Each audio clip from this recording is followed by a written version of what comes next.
Bueno, bienvenidos a QR. En un ratito volveremos sobre este tema. Con el respeto que lo hizo Juan Di Natale, me saco el sombrero. Podría haber sido mucho peor.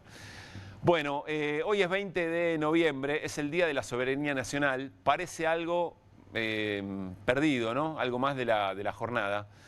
Vamos a hablarlo varias veces en el programa. Nos va a visitar más tarde Hernán Brienza.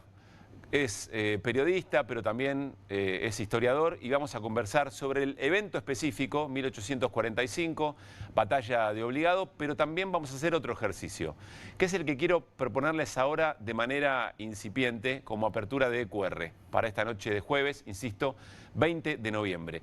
Cada aniversario, o si ustedes quieren, cada efemérides de un episodio importante en nuestra vida compartida, no es solamente el episodio, no es solamente ese acontecimiento, es cómo se cruza con el presente. Uno podría decir lo más interesante de las cosas que han forjado nuestra identidad, nuestra historia, que nos han traído hasta aquí, es cómo se cruzan con las discusiones que tenemos en el presente. Y claro, uno muy rápidamente lo que tiene para decir, soberanía, actualidad, viaja directamente al acuerdo que aceptó, el acuerdo marco que aceptó el gobierno argentino o que aceptaría el gobierno argentino, ojalá que todo esto esté en desarrollo, con efectivamente Estados Unidos. Un acuerdo en el que la Argentina pierde enorme cantidad de posiciones para delinear no otra cosa, sino el proyecto de país, sobre todo el proyecto productivo de país. Y esos caminos que se bifurcan de tanto en tanto en la historia de una nación. Vamos a tratar de recordar un par de escenas, porque una cosa es decirlo y otra cosa es volver a vivirlo todo junto. Y un 20 de noviembre, como es la jornada de hoy, Día de la Soberanía Nacional, creo que tiene mucho sentido. Le preguntaron en las horas posteriores a ese acuerdo, anunciado en la Casa Blanca, anunciado por los funcionarios estadounidenses y publicado en inglés, le publicaron al presidente Javier Milei de qué iba todo esto y esto respondía. Y después definí mi política internacional. Yo fui muy claro. ¿Qué dije? Voy a estar aliado ¿con quién? Con Estados Unidos y con Israel. ¿Con quién estoy aliado? Con Estados Unidos y con Israel. ¿Qué le llama? No me contestó todavía. ¿A cambio de qué?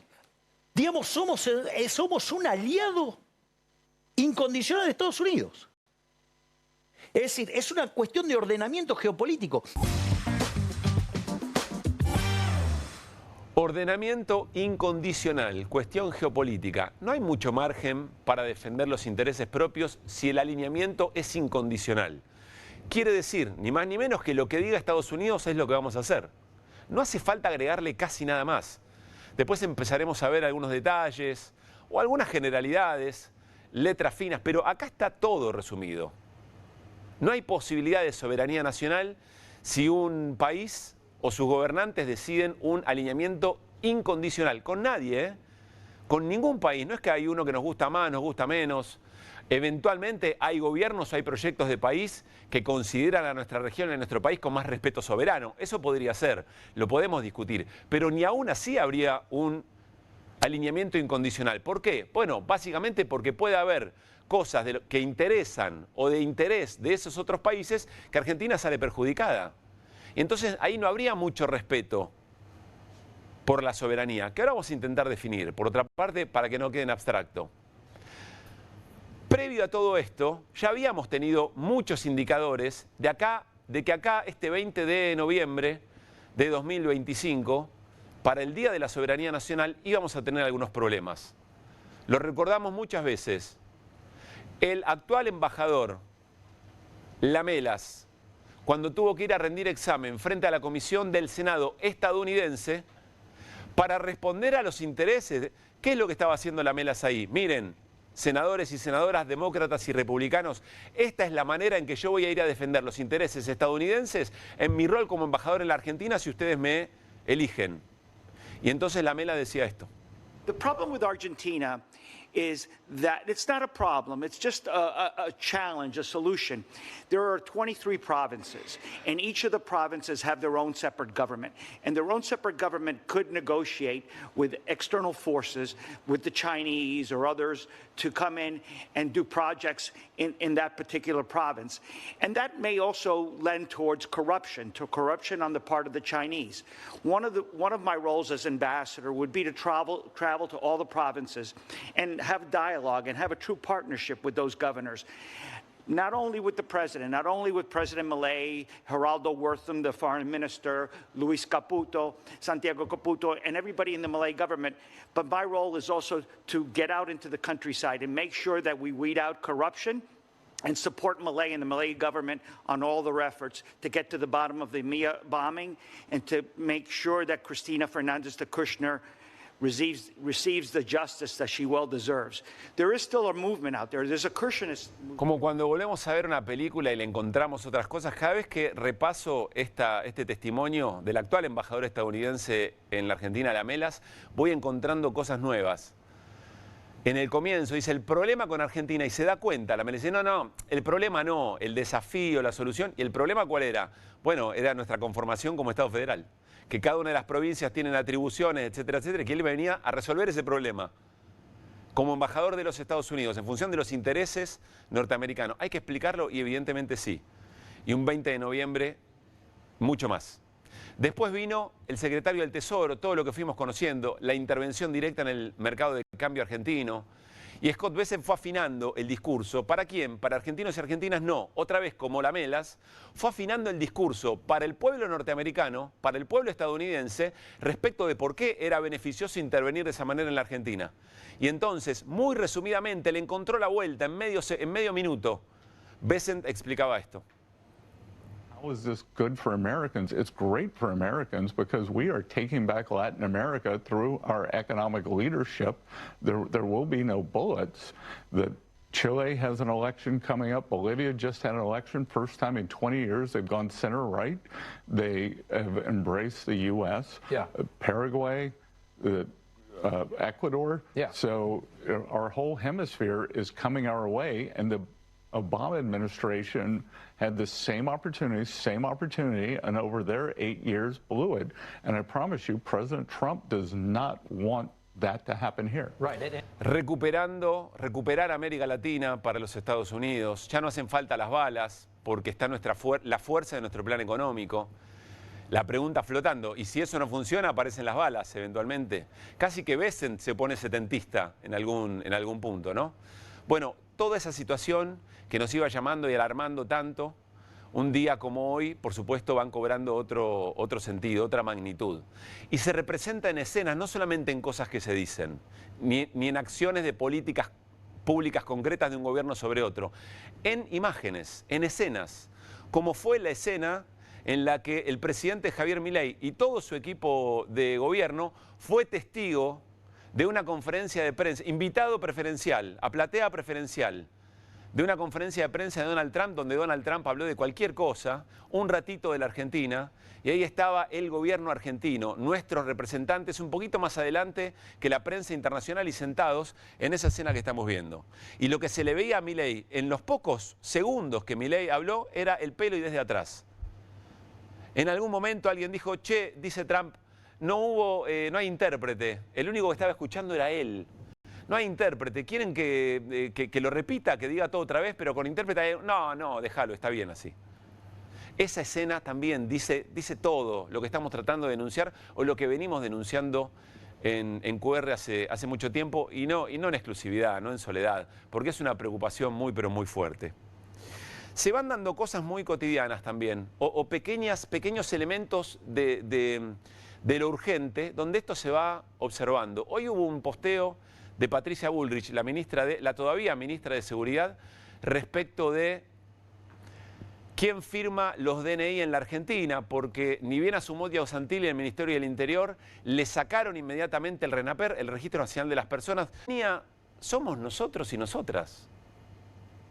La soberanía son nuestros intereses más cercanos. La defensa de la soberanía es la defensa de esos intereses. Entonces, defender la soberanía se podría definir, se podría resumir, si ustedes quieren, en cuáles son las políticas que le hacen mejor o peor a la vida cotidiana de la gente, que nos hacen mejor o peor, tratando de salir de todos los prejuicios ideológicos, de las grietas, de los antagonismos tan profundos que nos dejaron sin ideas y sin argumentos, tratar de observar o concluir que políticas públicas, políticas definidas para defender nuestros intereses, para hacernos vivir un poco mejor, son políticas soberanas. Y que esas decisiones las tenemos que tomar nosotros, no se pueden tomar de afuera con otros intereses. Se tienen que tomar con los intereses de nosotros y de nosotras que conformamos efectivamente esta comunidad llamada Argentina y donde tanta gente derramó tanta sangre, se puso tan en juego, aún en condiciones muy adversas como ese acontecimiento del 20 de noviembre de 1845, para tratar de defender aquello que nos es propio. Ahora, la soberanía también es el club de barrio. Nuestro barrio es la soberanía, el club que lo representa, nuestra escuela, nuestros amigos, nuestra familia, nuestros vecinos. Todo eso conforma la soberanía. Soberanía es identidad, soberanía es la manera en que tenemos de mirarnos en la calle, la manera de saludarnos. Nuestro afecto, cómo expresamos nuestro afecto, es parte de nuestra soberanía. Eso es nuestro, somos nosotros. Nuestra manera de ver el mundo es nuestra soberanía. Nuestra manera de caminar nuestras calles es parte de nuestra soberanía. Este es un gobierno que atenta contra todo eso. Por ejemplo, cuando atenta contra nuestro cine, que es la representación de todo eso que somos en términos de una identidad. Cuando atenta contra nuestro teatro, cuando atenta contra nuestros artistas y nuestras artistas, que representan diversidades, pero que representan diversidades en nuestra comunidad y que construyen en esas diferencias esa identidad. En un recital, en un festival en las provincias tan denostados, ¿no? Los recursos públicos que se utilizan para los festivales provinciales donde se rescata y se construye esa identidad, y esa identidad nacional construye todo lo que tenemos que defender en nuestras acciones soberanas. Nuestros medios públicos. ¿Cuál es el sentido de nuestros medios públicos? Nuestras agencias de noticias, que conforman la agenda de lo que nos parece importante. Nuestra radio pública, nuestra televisión pública. Hace un tiempo en la televisión pública, muy poco tiempo, se difundió un ciclo llamado Prócer. En ese ciclo, con Pacho Donel como historiador, como entrevistador, conversaba con nuestros patriotas. En uno de ellos conversaba con Juan Manuel de Rosas, protagonista de la batalla de Obligado. Escuchen este fragmento y díganme si esto en nuestros canales públicos no tiene que ver con la construcción de lo que defendemos cuando hablamos de defender nuestra soberanía. Los asesinos de Dorrego y los secuaces de Rivadavia inventaron un sistema al que llamaron de las clasificaciones. Fíjese qué elegante, O'Donnell. Clasificaciones. El método consistía en armar un prolijo registro de todos los adversarios conocidos y ejecutarlos o desterrarlos inmediatamente. Destierros, delaciones, fusilamientos, despojos, reparto de los dineros públicos entre los amigos de la causa. Y todo al grito de guerra de ¡muerte al gaucho! Aquellos hombres despiadados trataban al país como si hubiera sido conquistado, como si ellos fueran extranjeros. Y a sus compatriotas les hacían sentir todo el peso de su poder militar, cual si fuesen sus más implacables enemigos. Se habían olvidado de que eran sus compatriotas, como ellos mismos, hijos de esta tierra. Pompeyo Audibert, en la televisión pública. Defender a Pompeyo Audibert, que tenga los recursos para llevar adelante todo con su arte, todo lo que reconstruye y solidifica y promueve nuestra identidad, es hacer soberanía, es defender nuestra soberanía. Quiero cerrar con algo que para mí en lo personal es muy cercano, pero no voy a reparar en lo personal. Quiero reparar en la identidad política de a quien vamos a mencionar. A mí me llamó mucho la atención, siempre me sorprende, los días en que nacen algunas personas. No había registrado hasta hoy que León Gieco nació un 20 de noviembre. Y Mercedes Sosa nació un 9 de julio. en esas cosas que no tienen mucha explicación, pero nosotros se la vamos dando, construimos un relato, una narrativa, nos gusta, porque también eso es solidificar nuestra soberanía. Las madres de Plaza de Mayo suelen insistir con que lo que hay que celebrar es el nacimiento, no las muertes, pero bueno, así las cosas, Eve de Bonafini partió, cambió de casa, dicen las madres, un 20 de noviembre hace 3 años. ¿Y qué representa Eve de Bonafini en momentos como este? No quiero hacer la pregunta maniquea, corta, de qué diría Eve de Bonafini hoy sobre determinadas cosas, pero sí quiero detenerme en qué identidad política representa Eve para estos tiempos de desafío, entre muchas otras cosas, de nuestra soberanía nacional. Y me quiero quedar con una característica, con cierto optimismo en la pelea contra el poder, aún en momentos de sombras, aún en momentos de repliegues, aún en momentos de derrotas. Dándole pelea al no se puedismo, sosteniendo el ideal, contagiando a aquel que se siente derrotado o derrotada y marcándole el camino de nunca, nunca abandonar la lucha. Como todas las madres de Plaza de Mayo. Esa identidad política es constitutiva de nosotros y nosotras, de nuestra identidad argentina y por ende es parte de nuestra soberanía. Una pregunta sobre el final.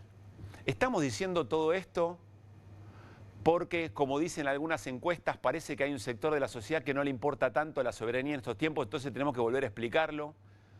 Porque en realidad hay mayoritariamente una mirada positiva sobre lo que Estados Unidos y la sumisión a Estados Unidos podría representar para el momento de la Argentina.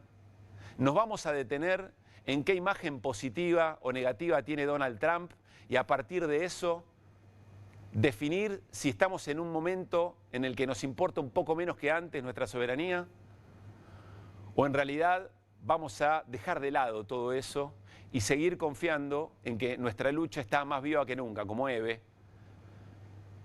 aún en los momentos de mayor adversidad. Porque estoy seguro que el cruce de los Andes para San Martín no le daba la correlación de fuerzas. Y Dorrego en la batalla de Obligado sabía que iba a perder. Perdón, Rosas en la batalla de Obligado sabía que iba a perder. Pero que aún perdiendo, aún si pasaba la flota británica en esa correlación de fuerzas imposible para dar esa batalla, aún en esa estrategia, en ese recodo del río Paraná, sabía que aún perdiendo ganaba y aún perdiendo ganó. Y la batalla de Obligado, aunque fue derrota, es un enorme triunfo. Interesante para quedarnos con eso en un momento como este, donde algunos y algunas dicen, che, ¿será momento de levantar la cabeza y de alzar las banderas o mejor esperamos un poco? Y de esta manera arrancamos QR un 20 de noviembre.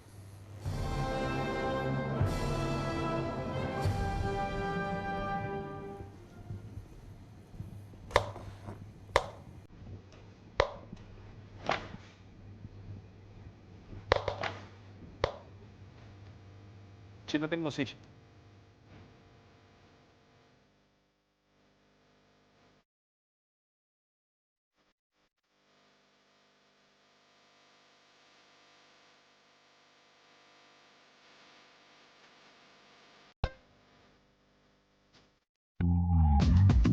No puedo quedarme callado ante la posibilidad de otro Pinochet.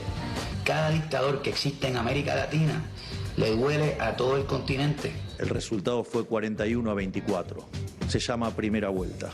Así es que abróchense los cinturones porque van a haber muchas más reformas. El 80% de los casos de violencia fueron de origen estatal o paraestatal. El presidente de la Nación encabeza la mayor parte de los agravios. Recibí al nuevo embajador de Estados Unidos en Argentina, el doctor Peter Landelas, médico como yo, nos pusimos de acuerdo en poder fortalecer una agenda común por el bien de nuestros países. La soberanía tiene que ver con la capacidad decisoria, la auténtica autonomía e independencia de un país. Tener una administración sobre los recursos y los bienes comunes. A Scott Bessent diciendo nos vamos a llevar esto, bueno, enfrentarlo y poder darle una administración para que nuestro pueblo viva en forma satisfactoria. Bueno, nos hablan del libre mercado, de la libertad de comprar lo que quieras.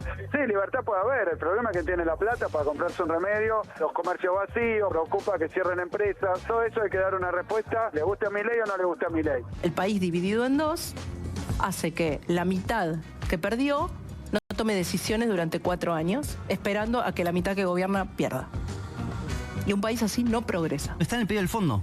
Si no, muestren dónde dice que el fondo pide que está en el acta, ¿no? Justamente está en el informe, si no lo has visto, bueno, ese día ya va a estar definitivo y va a ser tarde. Era chapista, hacía changas, enganché esto, porque esto tienen que hacerte monotributista y todo ese quilombo. Vas rajuñando de todos lados, a veces pidiendo a familiares prestados, pues no te alcanza para devolver. Y no mejora. En los próximos 6 meses, 8 meses, ya estamos dando vacaciones adelantadas, en el segundo paso suspensión, todo legal. Y después Dios proveerá. Que el trabajador registrado, que históricamente no fue pobre, hoy casi el 60% de los trabajadores registrados también son pobres.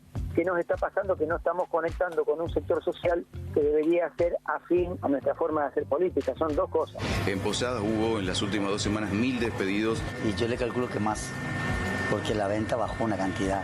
Paró totalmente.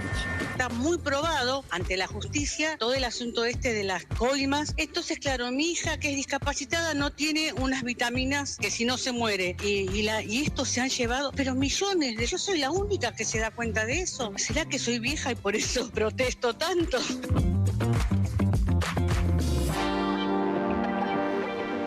Muy buenas noches al equipo de QR Día Jueves. Hola Irina Hauser, ¿cómo estamos? ¿Qué tal? Buenas noches. Hola Hernán Lecher, ¿cómo estás? ¿Cómo estamos? Y los saludamos como cada jueves también a Carlos Heller. ¿Qué tal, Carlos? ¿Qué tal? Bien. Feliz Día de la Soberanía para todos y todas. Gracias.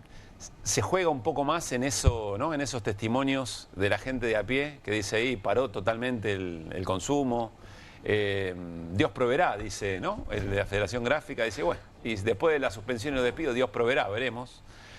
Pero se juega ahí también, ¿no? La sensación de soberanía. ¿O cómo les late a ustedes? ¿Cómo les pulsa a ustedes la soberanía en un día como hoy, en el cruce con el presente? Carlos. Y yo miraba todas las cosas que vos pusiste en la introducción. Y el presidente diciendo somos un aliado incondicional, yo diría incondicional es opuesto a soberanía. Claro. Porque si sos un aliado incondicional, renunciaste a todo. Incondicional, sin condiciones. Claro. Más claro. Eso lo resume, casi que lo resume todo. Creo que no, más sintético no se puede, pero es así. Aliado incondicional. De nadie. ¿Cómo vas a ser aliado incondicional? ¿De qué podés ser aliado incondicional? Vos podés ser aliado de tales políticas, en tales condiciones, siempre que se den tales circunstancias, siempre que pase tal cosa. Aliado incondicional es lo que usted diga, señor. Menos mal que no nos ofrecieron ser Estado asociado. Claro. Porque si somos aliados incondicional, no íbamos a si le dicen como a Canadá, por ahí agarramos viaje. Claro. Le llamaba atención a Hernán, en el día de hoy no hubo acto oficial por parte del gobierno por el Día de la Soberanía, pero sí se reunieron 2 médicos, que por ser médicos parece que nos van a hacer el bien, ¿no? La Melas, el embajador y el ministro de Salud. Sí, yo lo veía y pensaba, saluden a la salud que se va. Sí. Porque justo hoy tenés que reunirte.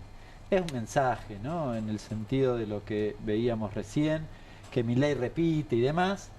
Y se me venía a la mente en este Día de la Soberanía 2 o 3 postales. Una es el acuerdo, el marco de acuerdo de estos días que se anunció hace una semana, 10 días atrás, que dice Argentina se compromete, Argentina se compromete, Argentina se compromete. Alianza en el sentido de lo que decía Carlos, ¿no? Esa alianza se ve reflejado en ese pago de la Argentina al rescate financiero. Y la otra es también hace pocos días atrás, ¿se acuerdan cuando Bessent, creo que fue, dijo, bueno, es como un hijo cuando le pide plata al padre? Sí, claro. Para graficarlo. ¿De qué soberanía podemos hablar? Así lo dijo. Tremendo. En esto estamos. ¿Por qué hay que explicarlo tanto, creen?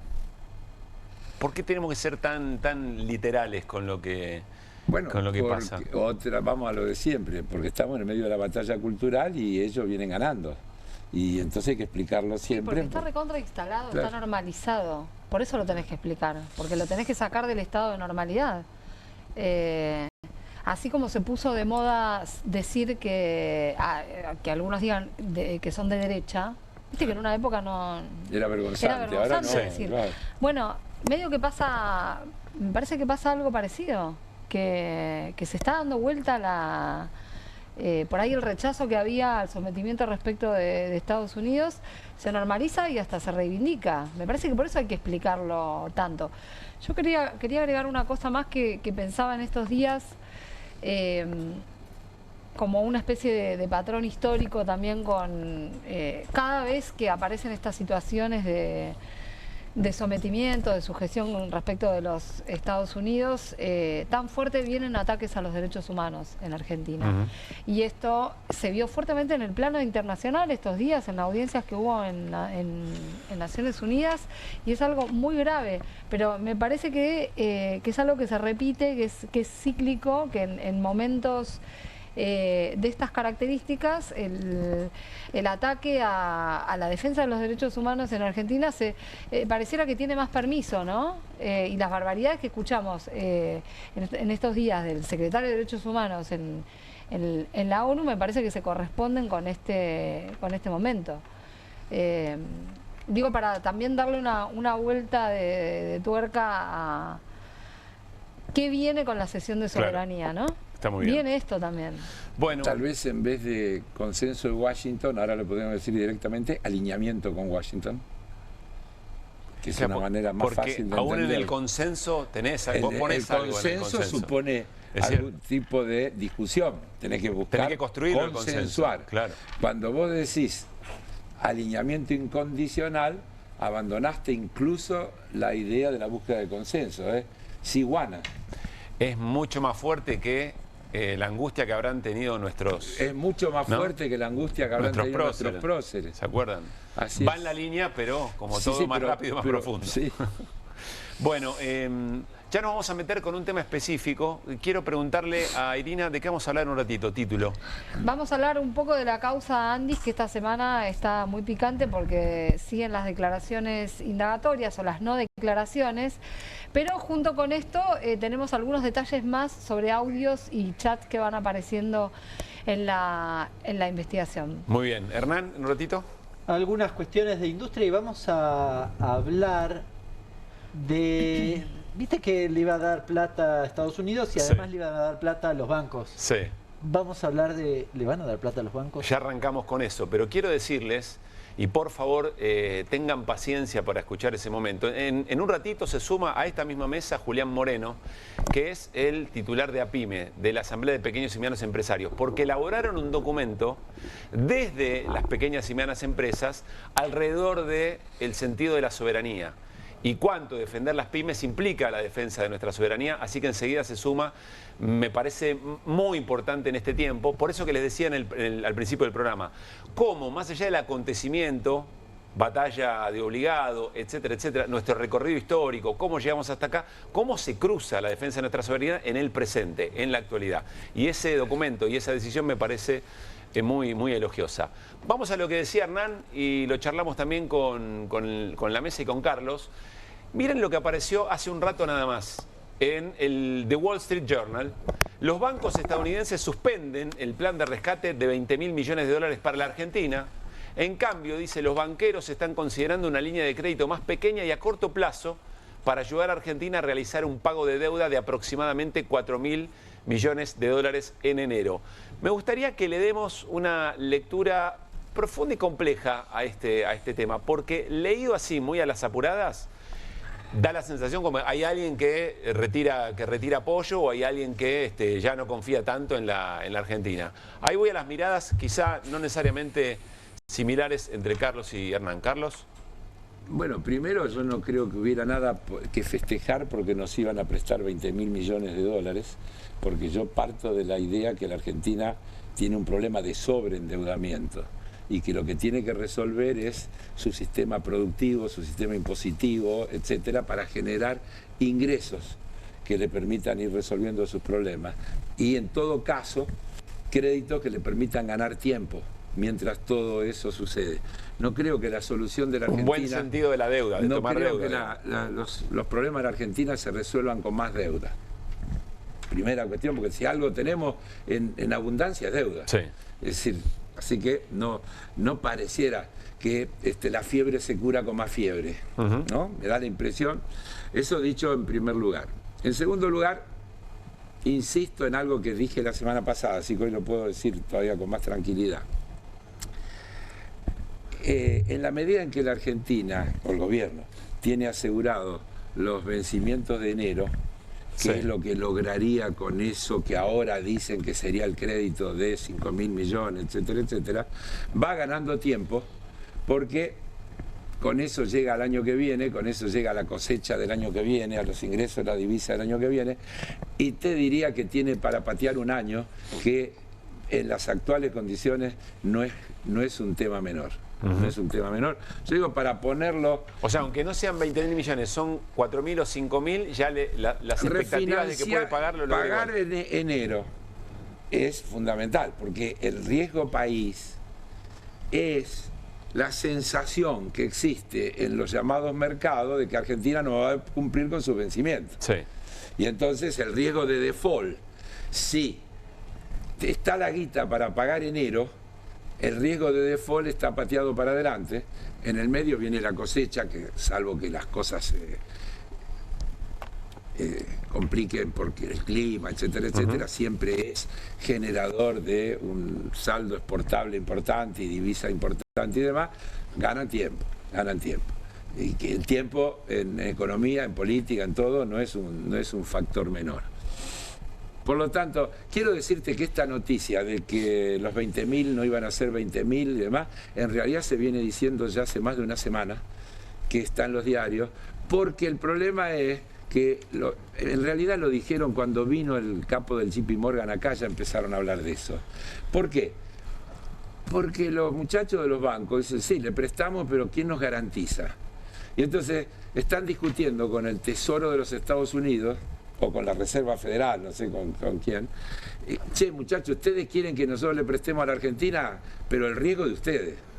Y el gobierno de Estados Unidos dice, sí, esperá, que nos vienen los contribuyentes norteamericanos y nos matan a palo. Entonces están tratando de acotar ese riesgo, que es lo que les pasa todos los días, lo que lo lleva a Scott Bessent a salir a decir, miren que hicimos buen negocio, ganamos guita. Uno podría pensar, y te escucho Hernán, uno podría pensar, en aquel momento de mucha volatilidad, de mucho riesgo, de una mirada muy crítica del plan económico argentino, eran necesarios esos 40.000 millones. Ahora con 4.000, el verso 5.000... de los 40.000. Bueno, o el verso de los 40.000. Claro. Ahora ya con que estén los 5.000 para enero... Y se supone que el swap está, que es porque ya han usado un cacho, eso está.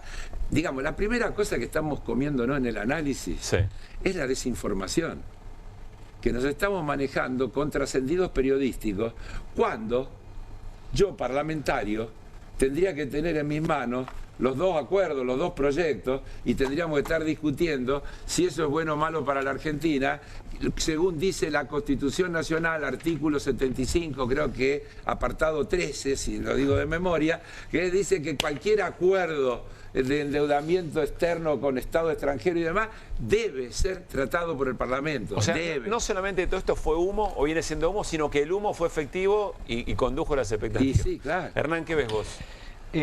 Una cuestión importante para mencionar, el mismo artículo de Wall Street Journal. De Wall Street Journal, no me acordaba el nombre del diario, dice lo siguiente: las entidades esperaban precisiones del Departamento del Tesoro sobre los colaterales y garantías que podrían llegar a usar para cubrirse de eventuales pérdidas. Sí.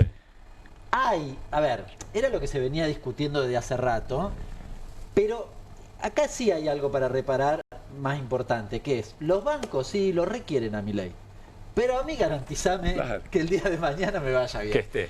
Claro, ves, sos recopado, sí, está buenísimo, vos apostaste, te salió bien, fantástico. Ahora, la mía tiene que estar garantizada, y garantizámela vos. Bueno, no me la garantizás, bueno, achiquémoslo a 5 palos.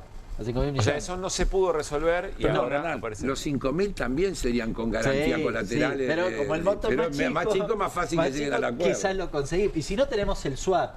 Pero digo, esa es una discusión donde uno podría decir, los bancos no es que dicen que está todo resuelto en la Argentina. Y sí, no dicen eso. No dicen. Y si querés es esta conclusión en el marco de lo que decía Carlos.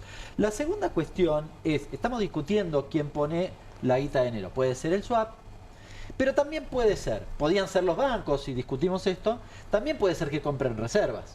Y volvemos a algo que hablábamos hace un par de días atrás, que es, bueno, ¿cuál es la política cambiaria de este gobierno? Bueno, da la impresión que el gobierno dice, no, nosotros no queremos comprar reservas, tomamos deuda. Lo dice literal, ¿no? Lo dice literal. Sí. Hoy lo dice literal. El día siguiente a la elección no lo decía tan literal. Pero vos sí. Y la semana sí. Pero vos sí. Y la tenés semana razón. previa decía otra cosa. Bueno, pero van acomodando esta cuestión. También pueden rolear las deudas si bajan el riesgo país. Bueno, recién con Carlos fuera de ley decíamos... Perdón, rolear es deuda con deuda. Sí, renovar la deuda porque el acreedor le dice, no, está todo bien, dejá, pagámelo dentro de un año, Bien. 6 meses. Bueno, recién con Carlos hablaban fuera del aire. A ver, claro, el gobierno después de la elección ganó aire, hasta uno podría decir, ganó un tiempo, ¿cuánto? Y bueno, de repente hasta marzo. ¿Por qué? Y bueno, porque ahí es la liquidación de la cosecha gruesa. Y después, bueno, y estamos discutiendo septiembre. En términos cambiarios, estrictamente en términos cambiarios, ganó bastante oxígeno con esto que no está resuelto de fondo, pero que le permite esta discusión. Hay una cosa muy interesante, no sé si la podemos ver, producción, que es que Caputo contestó a esta nota. ¿Ah, sí? Sí, sí. ¿Ya tan rápido? Sí. A ver, ahora lo vamos a ver. Porque un usuario la postea y dice, che, ¿qué es esto? Dice. O sea, postea, hace referencia a la nota. Ahí está, mirá. ¿Qué mierda es esto? Dice. El oráculo de Trenkelauken, Sí, sí, sí. Muy bien. No, y Caputo, fíjate lo que pone. Excelente pregunta. Si no se hace cargo de que haya ¿Y a continuación noticia. explicó algo más? No, es eso. Ah, no. solo resaltó que la pregunta es buena. Bueno, diciendo en realidad o haciendo referencia a que los periodistas del diario, no sé de dónde sacan la noticia. Entiendo. Evidentemente quieren hacer alguna referencia a eso. Hace un ratito Bloomberg reafirmó, así que, digamos, da la impresión que no está tan equivocada la noticia. Pero bueno, lo cierto es que Caputo dijo, no, yo no lo toqué. Quiero No resaltar, fui. tengo pregunta a continuación, pero quiero resaltar algo que dijeron que me parece interesantísimo. Nos venimos manejando con humo, nos venimos manejando con la no certeza. Incluso Carlos dice, como parlamentario yo tendría que tener esa información, esta discusión tiene que tener una institucionalidad que no tiene.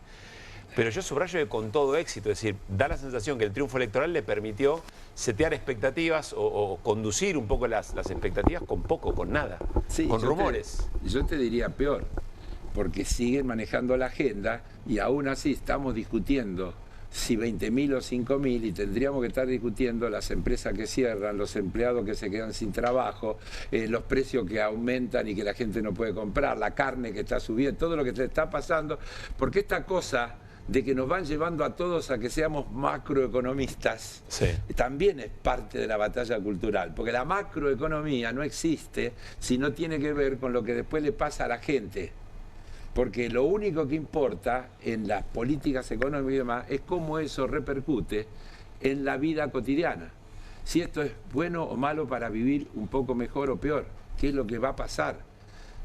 Y viste, y nos van llevando y nos quedamos todos con lo que dijo el Wall Street Journal y Claro, lo que dijo el nos otro. alarmamos más porque el Wall Street Journal dice que los 20.000 palos no están, pero no tanto por lo que decía el misionero, el comerciante misionero. Claro. No se vende nada. Claro, no se vende nada. O los yerbateros tienen el problema que tienen, o cierran las pymes. ¿Cuántas empresas hay cerradas? Después lo dirá Julián, seguramente 16.000 empresas. No, son casi 20.000, ¿no? Casi 20.000, bueno. 20.000, bueno. 19.200. Vos te das cuenta de lo que estamos hablando. ¿Cuánta gente se quedó sin laburo? ¿Qué es este tema del ajuste sin fin? Excepto con la resistencia a los ajustados. Porque esos que quedaron sin trabajo dejan de consumir y afectan a otras empresas y así de y si además los combatís con la apertura de las importaciones y entran productos que se fabrican en la Argentina porque son más baratos, porque le libero las condiciones, tengo atraso cambiario, combinado todos esos factores, ¿en qué me quedo? Y si la gente que puede se va de vacaciones afuera en vez de hacer turismo en la Argentina, y entonces las empresas turísticas argentinas se funden y los hoteles argentinos se funden y demás, ¿y en qué me queda? Entonces, traigámoslo a tierra todo el tema de la macroeconomía, porque en última instancia de lo que se trata es eso. Me gustó lo de nos están convirtiendo en macroeconomistas a todos. Claro. Es buena esa. Quiero hacerte una pregunta. Vuelvo un cachito antes, decía, bueno, no necesariamente tomar deuda está mal si te da tiempo, pero va generando los dólares suficientes para después hacerle frente. Se conocieron datos de la balanza comercial, es decir, Sí. lo que se vende y lo que se compra, exportación e importación. Creo que había un gráfico, Juli, si lo tenés, si no, no importa, no te preocupes.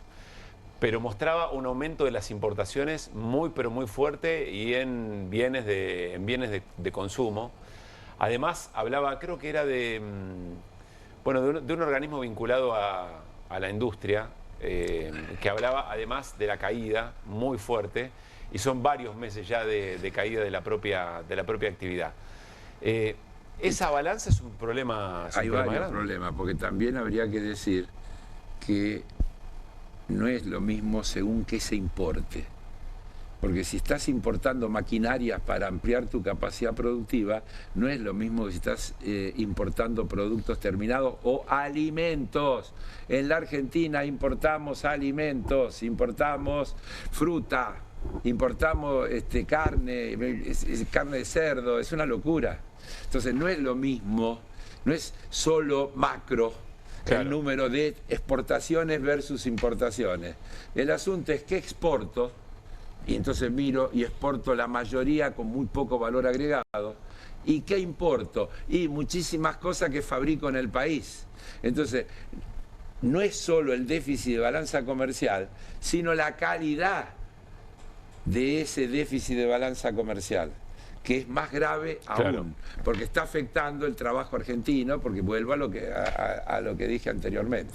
Ahora, es grave, porque tenemos un déficit de balanza comercial en un país que necesita, es decir, no tenemos un déficit, tenemos superávit comercial, que sea chica, sí, en un país que necesitaría que ese superávit sea grande, porque tenemos un problema de deuda, de vencimiento de deuda, de reservas negativas. Hoy leía, ayúdame Hernán, creo que están como en 16.000 millones de dólares, la forma en que calculan. 16.000 según el último análisis fondo, de lo que serían las reservas negativas y resto lo que el swap de China, el otro swap, esto, lo otro, 16.000 millones de dólares negativos. Es decir, tendríamos que tener 16.000 millones más para estar en cero. El fondo le pide menos, le dice que llegue a menos 9.000, creo, algo por el estilo. Sí, a menos 1.000 en realidad, y estamos en menos 9.000. O sea, va a incumplir de manera flagrante. Pero midas como midas, porque sí, tenés distintas formas de medición. Claro. Midas como midas te da horrible siempre. O sea, lo que tenés en concreto y después lo que la cuenta que haces si tenés que pagar todos los vencimientos. Igual si no tuviera los vencimientos que tenés, tampoco sería tan grave que no tengas esas reservas, porque en definitiva, ¿por qué necesitas tener? Si vos tenés superávit comercial y no tenés deuda, no necesitas acrecentarlo. Podría plantearte, mirá, estoy tranquilo ahí, me quedo piola. Ahí lo que se mira, que se lo dijo al gobierno hasta Cavallo, es la cuenta corriente. Así es decir, mirás una serie de componentes que nosotros solemos decir aquí que eso es un colador, la cuenta corriente es un colador. Porque el saldo comercial, como decía Carlos, te da positivo, poquito. Sí. Porque y yo con ese poquito tengo que compensar todo lo demás. ¿Qué es lo demás? Bueno, la formación de activos externos, dólar que me guardo. Bueno, ¿cuánto es? Y en los últimos 6 meses son 25.000 millones de dólares. ¿Dónde lo saco? La balanza comercial no resiste. Claro. Y además sumale turismo. Y además tengo que pagar los intereses. Es decir, no resiste análisis esa cuenta, ¿no? A ver, un datito más que ayer trajo Guido Bambini, te lo digo a vos, Carlos. Ayer Guido Bambini lo que nos contó es que hay un problema serio de déficit con China. Sí, sí. Hay un problema serio de déficit con China porque le compramos a China muchísimo más. No, digo porque ahora hay algunos sectores de la política que dicen, no, quieren echar a China, entonces tenemos un problema entre Estados Unidos y China y una puja. Yo ahí también me metería más en fino, porque una cosa es discutir que quieran anular el proyecto de San Juan, porque hay un tema de geopolítica, y otra cosa que nosotros digamos que es bueno tener déficit comercial con los chinos. El déficit comercial nos afecta. Ahí en el déficit comercial nosotros tenemos un agujero importante en el sector automotriz. Y no es con China, justo, pero te da 8.000 millones negativo. Pero sí, bueno, igual porque este gobierno... con China lo tenemos. Sí, pero hay que ver que, porque vos traes, de China traes más insumos para la producción que productos. Ahora debes traer de todo. Mucho terminado. En el ICA, en el dato que traía Carlos a colación recién, hay dos cosas importantes que me parece resaltar. Una es la de automotriz. La otra es que estás en récord desde que tenés el registro de 2004 de las estadísticas del INDEC. Importación de bienes de consumo final, los que van a la góndola. Bien, sí, ahí vienen de todo lado. Sí. Pero eso, estás en récord desde el 2004, con lo cual, eso, la contracara es la caída de las industrias. Ahora, vos dijiste, claro, lo del sector automotriz, guarda, porque si avanza el acuerdo marco y demás, yo te diría que a la General Motors no se hace mucha mala sangre si va a dejar de producir autos en la Argentina, porque lo va a cambiar por auto que va a importar. El problema son los autopartistas argentinos que proveen a la General Motors, que proveen a las empresas brasileñas. Nosotros en el marco del Mercosur, si bien tenemos un tema de desbalance con Brasil y demás, pero hay todo un desarrollo del sector autopartista que si se cae ese acuerdo y se privilegia el tema de la importación directa de automóviles norteamericanos como está planteado en ese acuerdo marco, todo eso va a desaparecer y otra vez van a cerrar un montón de empresas. Yo te diría que en el sector industrial autopartista debe estar el mayor conglomerado de mano de obra argentina en el sector industrial. O sea que si se concreta efectivamente eso, para la empresa el negocio pasa a ser importar, pero acá eventualmente tenés un tendal de despido. Pero el autopartista no, ¿qué hace? Claro. Y los laburantes de los autopartistas... Y además ese recorrido te profundiza el agujero de comercial. Porque imagínate que vos hoy estás trayendo insumos importados, pero ahora vas a traer el auto terminado. ¿Qué vale más? Claro, ¿Con qué te gastas más dólares? Entiendo. Bueno, enseguida se suma Julián Moreno y vamos preparando el documento de APYME vinculado al tema de soberanía. Antes de que se siente Julián Moreno, les quiero dar, Irina, Hernán, Carlos, 5 minutos tienen para decir lo que quieran sobre el campeonato de Rosario Central. 5. No. Solo ventana de 5 minutos. Con lo que te dijo Di Natalia, a mí me encanta. Yo ya me olvidé. Yo lo que digo es... ¿Estás flojo? ¿Estás? Ahora en esta segunda parte del campeonato... Sí, no hay más penales, ¿cómo es? ¿Cómo? No hay más penales. Ah, ya es un montón. Pero ¿sabes qué? ¿Por qué no le dieron en serio un premio a Di María y chau? Yo no entiendo. Te voy a contar una al revés, que yo viví como dirigente. Sí. Cuando se instauraron los 2 torneos en AFA, el primer año, nosotros ganamos uno de esos 2 y perdimos la final. Sí, claro. Y nunca nos lo computaron como un campeonato. ¿Contra los otros de Rosario? Así, nunca nos lo computaron como un campeonato porque el que valía era el consolidado. Yeah. Ahora hicieron exactamente lo contrario. Sí. Porque a mí no me parece mal que decidan que el que saca más puntos ganó algo o clasifica para algo, como sucede. Porque en realidad Rosario Central y Boca están clasificados para la Copa Libertadores porque son los 2 equipos que sacaron más puntos en la sumatoria de los 2 torneos. Claro. Primero Central y después Boca. Lo dije así. Sí. Lo dije así. No, yo no soy como vos. Dijiste Central y Boca. Central y Boca. Sí, dije primero Central. Bueno, no en la misma posición. Primero Central, después Boca. Y no, pero eso es una aclaración informativa. Lo nombré así. Sí. Pero no daba eso cuando se hacen las reglas, que es cuando empiezan los torneos. Lo que tenía previsto es que la acumulación de puntos clasificaba para la Copa de las Copas.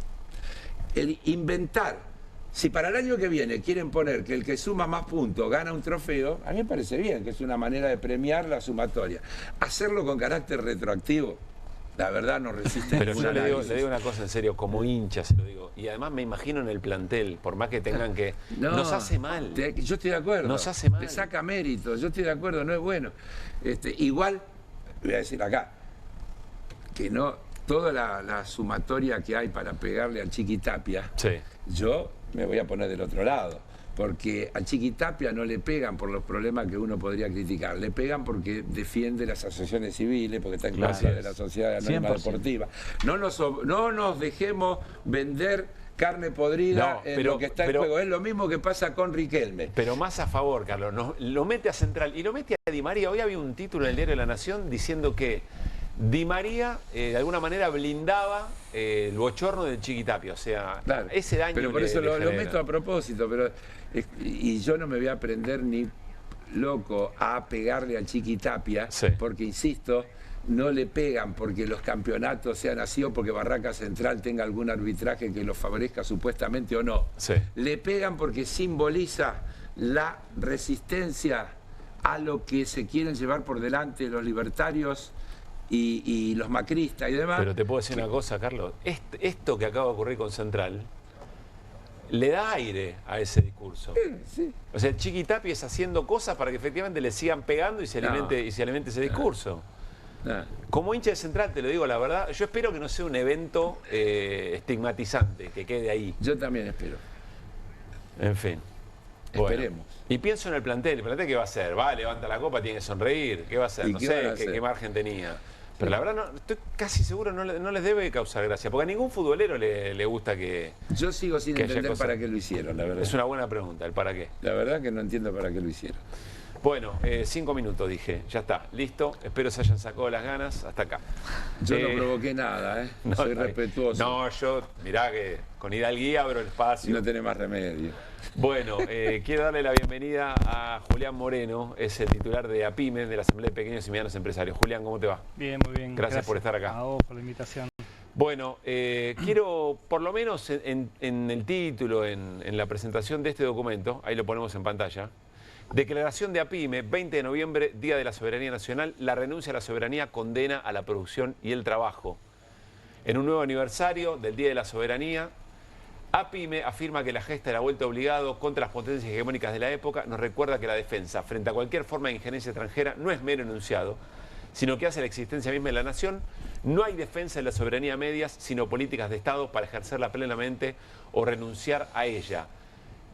Primero, ¿cómo nace esta idea y sobre todo cómo se vincula el momento que están pasando las pequeñas y medianas empresas con la vuelta de obligado, Julián? Surge un poco por el acuerdo con Estados Unidos, digamos, junto con la fecha patria. Es como una contradicción en sí mismo, ¿no?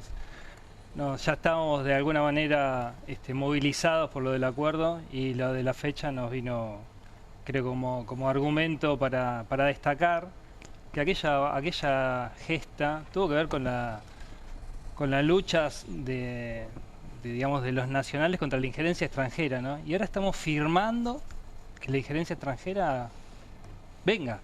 En aquel momento queríamos defender nuestros recursos para usufructuarlos nosotros. Ahora le damos nuestro mercado y nuestros recursos para ser usufructuados por una de las potencias extranjeras. Entonces, es realmente muy triste, te digo, para el sector industrial principalmente, pero para todo el entramado PYME nacional, estar celebrando un 20 de noviembre con este acuerdo, que es una muestra más de la entrega en la cual este gobierno nos está exponiendo. Ahí lo hemos conversado muchas veces y ya van varias veces que te preguntamos lo mismo y a mí siempre me da cierto temor o preocupación la respuesta. ¿En qué momento están las pymes hoy? Bueno, estaba en un momento de desánimo, te diría, de desesperanza casi, porque muchos industriales, vos hablabas previo a las elecciones, y estaban muchos aguantando, ¿viste? Decir, bueno, ahora en las elecciones va a haber un cimbronazo que probablemente genere que el gobierno de alguna manera volantee y tenga como consideración sobre la actividad, sobre la economía real en la cual los pymes estamos. Sin embargo, no fue así, digamos, el electorado le dio un espaldarazo, si querés, al gobierno. Entonces, todos los pymes que estábamos aguantando con lo último, ahora van a tener que repensar realmente esto cuánto va a durar. Porque el apoyo de Estados Unidos fue muy franco, ¿no? Fue clavar una chinche ahí en nuestro mapita, que creo que nos sorprendió a todos. Con el Estado cerrado, Estados Unidos puso cash para salvar a Milei. O sea, fue una apuesta, fue un pleno. Entonces, la situación en la cual nosotros hoy podemos manejarnos es diferente. Es diferente. Entonces, el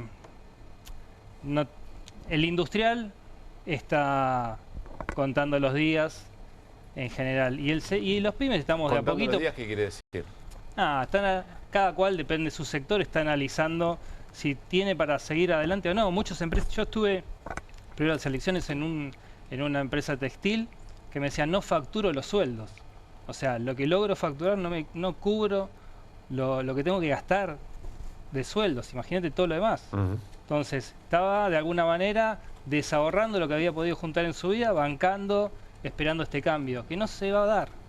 O sea, está claro que el gobierno está firme en este sentido y el acuerdo es como, viste, el certificado de función. Es decir, bueno, ya lo firma, ya no solo lo dice, no lo dice para la tribuna. Ya puso el gancho y ya nos condena. Hernán. Julián, hoy el gobierno bajó la tasa de simultáneas, bueno, y sostuvo en redes y demás. ¿Qué es eso, tasa de interés? Sí, una especie de tasa de referencia, Bien. si querés, pero en principio hay una política orientada a bajar la tasa y probablemente se va a ir reflejando, Carlos lo sabe mejor, pero debería irse reflejando en la tasa de financiamiento, supongamos, de la producción, digo supongamos porque debería pasar. Ahora, ¿resuelve, no resuelve? ¿Ayuda? ¿Hasta dónde? Siempre ayuda a aquel que está en la rueda y se puede rolear, digamos, con una tasa menor, ¿no? Que venía enganchado. Algunos actores puede que le resuelva. El tema es que nadie está tomando crédito para invertir. O sea, ese crédito es como para patear un poco la pelota. En ese escenario está difícil, digamos, la tasa es como te venden la reforma laboral para bajar costos. Si vos no tenés mercado, la reforma no te sirve de nada. Bueno, bajar la tasa, si eso no tracciona porque aumenta el nivel de consumo, si esa tasa se volcaría al consumo, digamos, que genera crédito, pero vos ves que las familias están están al límite de su crédito y de hecho están con altísimas récord de no cumplimiento, ¿no? Entonces, ¿hasta dónde el crédito va a traccionar? No lo sabemos, creo que no demasiado.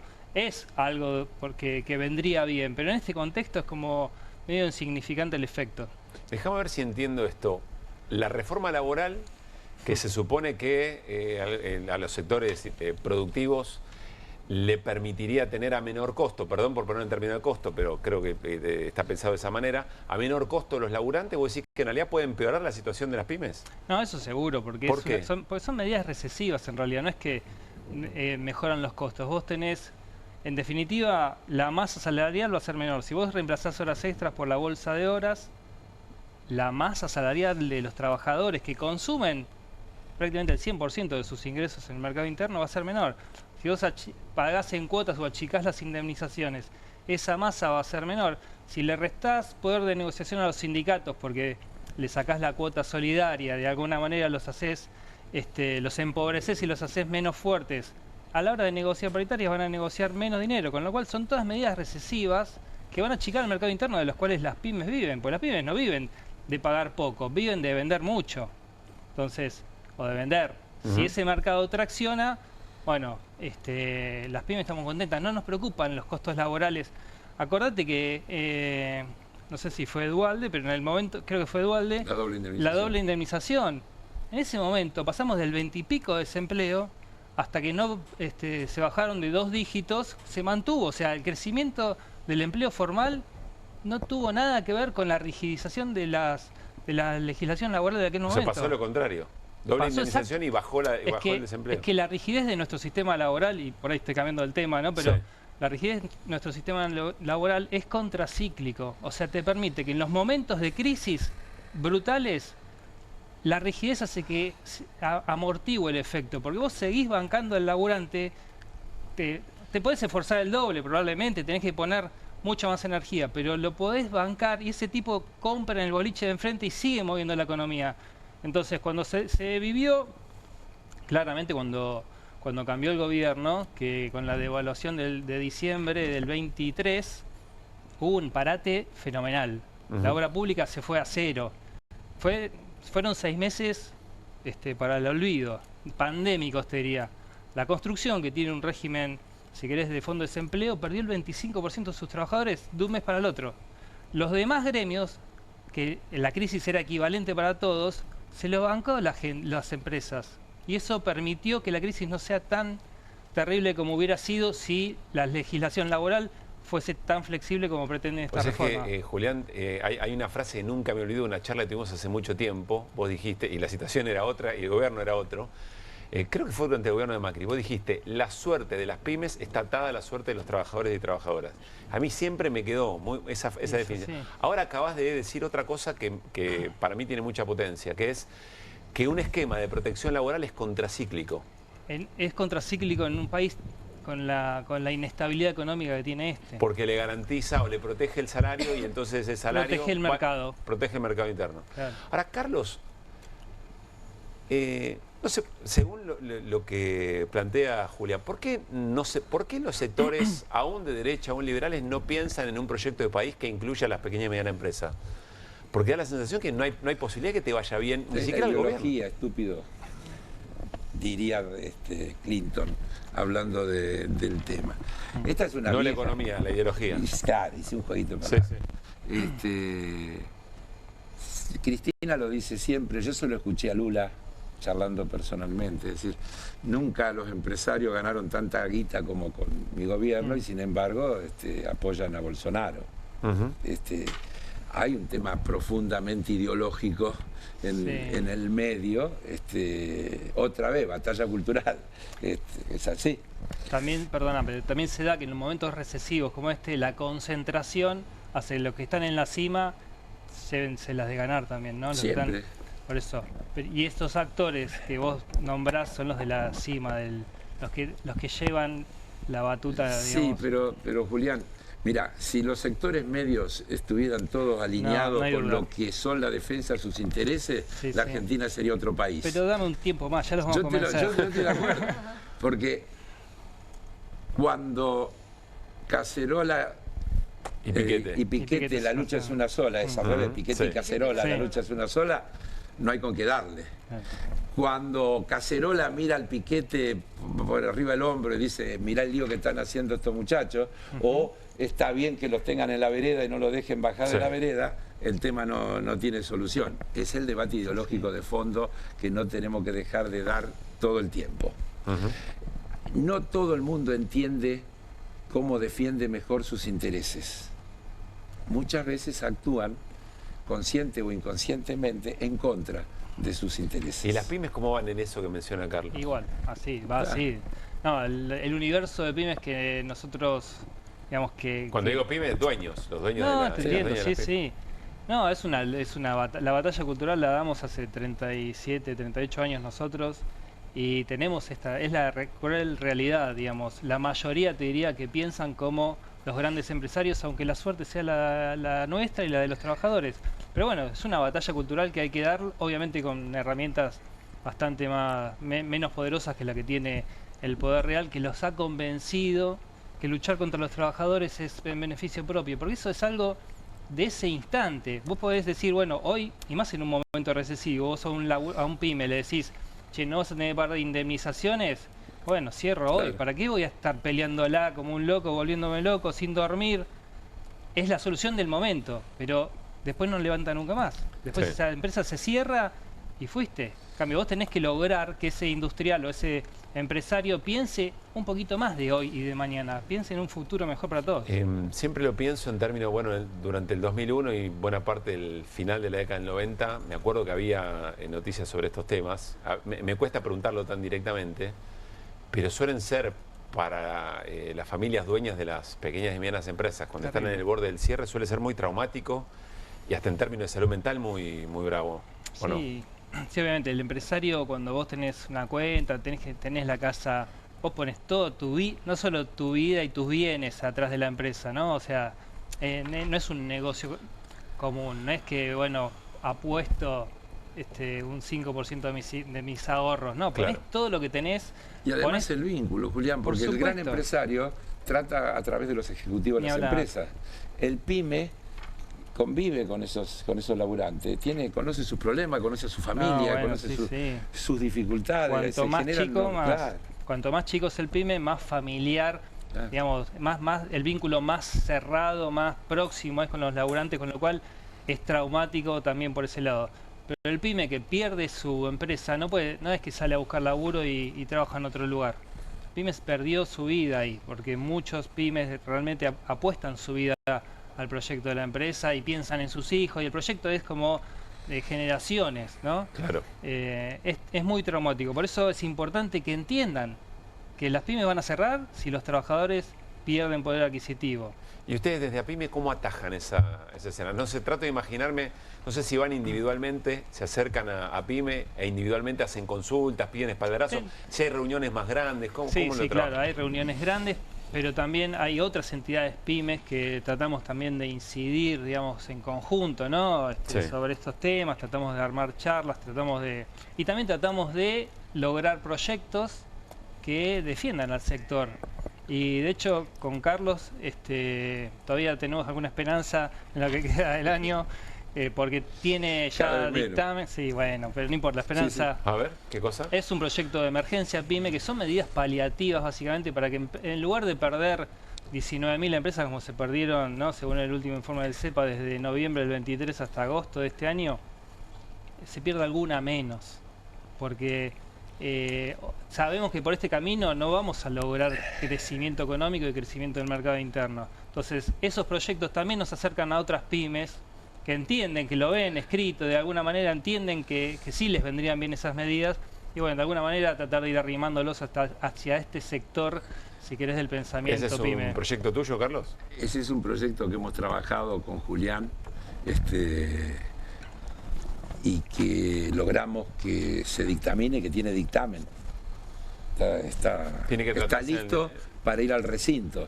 Más, si lográramos concretar una sesión, cosa que parece cada vez más difícil, es uno de los temas que estarían incluidos, junto con el tema de la ley de la emergencia del deporte y demás, que tuvo unanimidad cuando en el tratamiento de comisiones. Si no se trata antes del 10, pierde estado parlamentario. Y hay que tratarlo de vuelta, claro. Y lo volveremos a presentar, es una lucha permanente, pero bueno, ese es el camino. Pero logramos unificar alrededor de ese proyecto un montón de voluntades, fuimos acercando, fuimos escuchando otras posiciones, ¿va?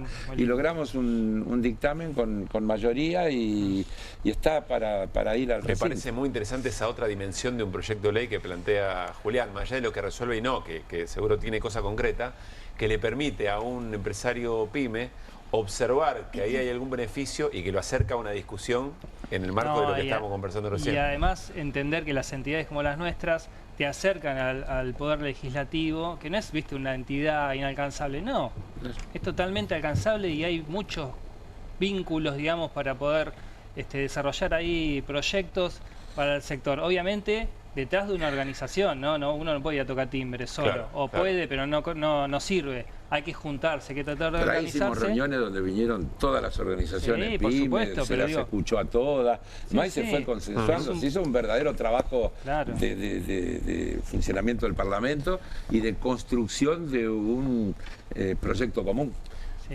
Julián, gracias por haber venido. No, al contrario. Y el documento lo valoramos muchísimo. Muchas gracias. Carlos, hasta el jueves. Hasta el jueves. ¿Está bien? Sí, ¿por qué no? Hiciste un cálculo y dije, no, capaz no querías venir más, ¿no? Sí. Te juro. ¿Me estás echando? No, levantaste no le gustó que hablaste de central. Me dio salida. Hiciste un cálculo mental y dije, bueno, capaz que no. ¿Cuántos jueves falté desde que empezó el programa? Ninguno. Ninguno. No. Y entonces la pregunta está de más. Mirá la producción grita, ¿qué fue gol la Argentina? ¿Qué fue? Por favor. Gracias, Carlos. Chao, Julián. Chao, gracias. Pausa, al regresar nos metemos. Cada vez más detalles aparecen del dictamen de Franco Picardi por la causa 3, por la causa Andis. Todos los detalles con Irina Hauser.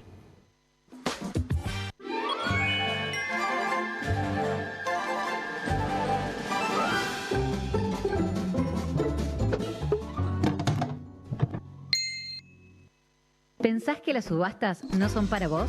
Son para todos, porque podés comprar y vender desde donde estés de manera rápida, fácil y confiable.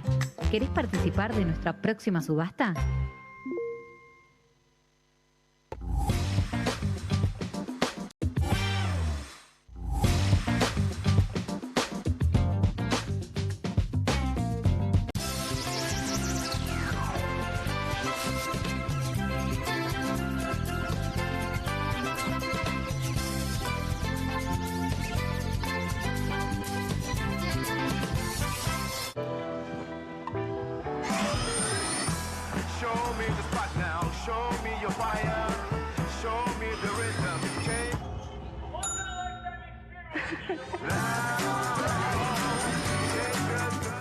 Hay casa, hay freezer, hay helado, hay chocolate, hay maqui, hay postre blog. Hay casa, hay freezer y tus chocolates y golosinas favoritas hechas helado. Espero que te guste. Cociné un pollo con papas, acariciado por una cocción a gas envolvente y uniforme, para luego ser realzado con un suave calor preciso. Ah, ¿lo hiciste al horno?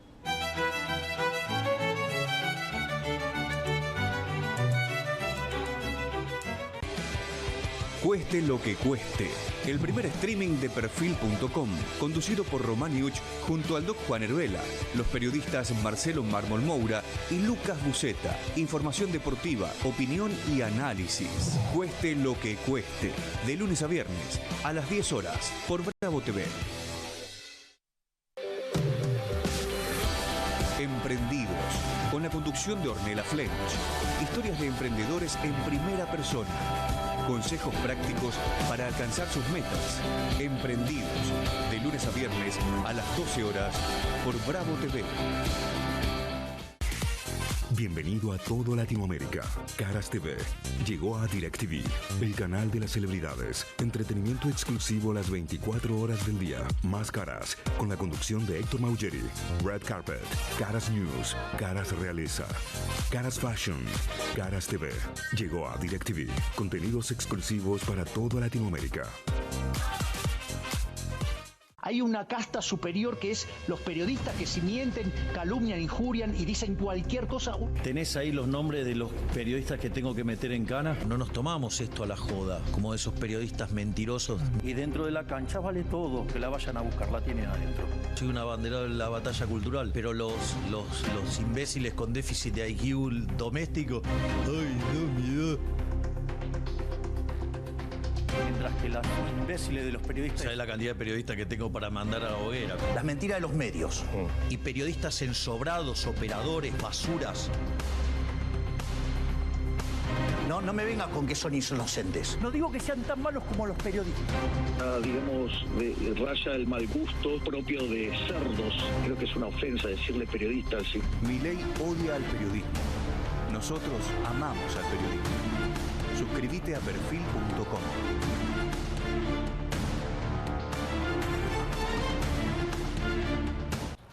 Feli, ¿vos ibas a traer los nuevos Bullmastic confitados? No, ni idea.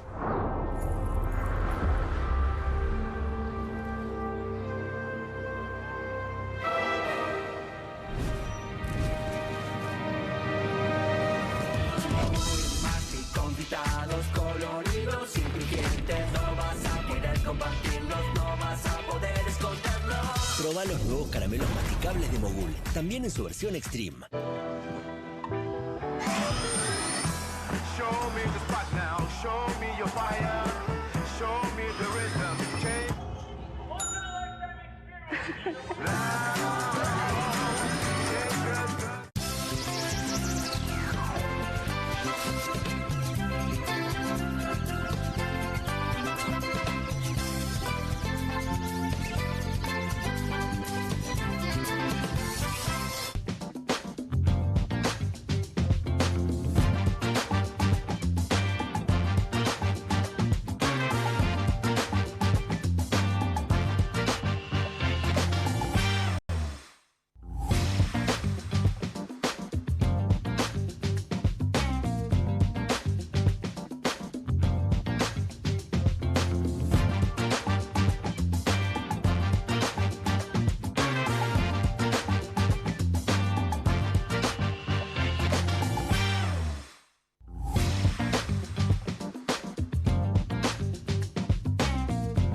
Enseguida vamos con Irina Hauser y seguimos sumando novedades que aparecen o datos que aparecen muy relevantes para entender la estructura de presuntos sobreprecios, sobornos, etcétera, alrededor de la Agencia Nacional de Discapacidad.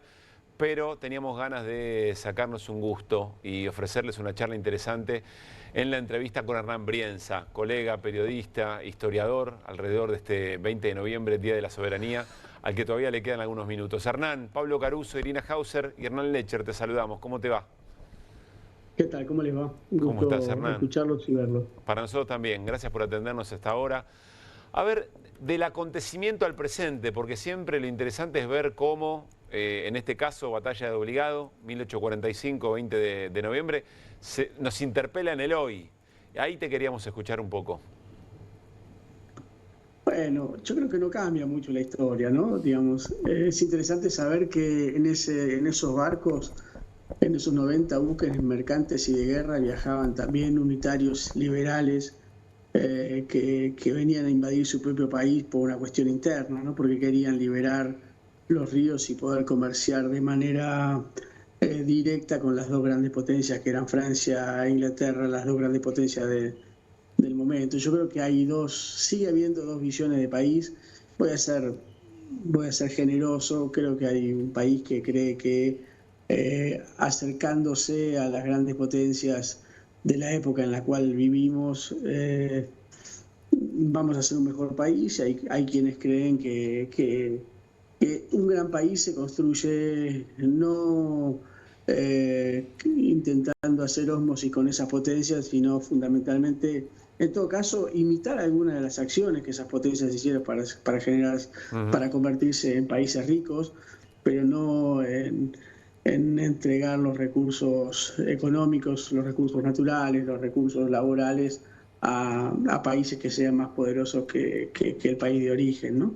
Yo creo que esa fundamentalmente es la lección que nos cuenta la historia, ¿no? Que en realidad no ha cambiado mucho las opciones de construcción de país, ¿no? Bernardino Rivadavia creía que el mejor negocio que podíamos hacer los argentinos era atarnos de pies y manos a Inglaterra, porque solamente el roce con Inglaterra ya nos mejoraba como país, ¿no?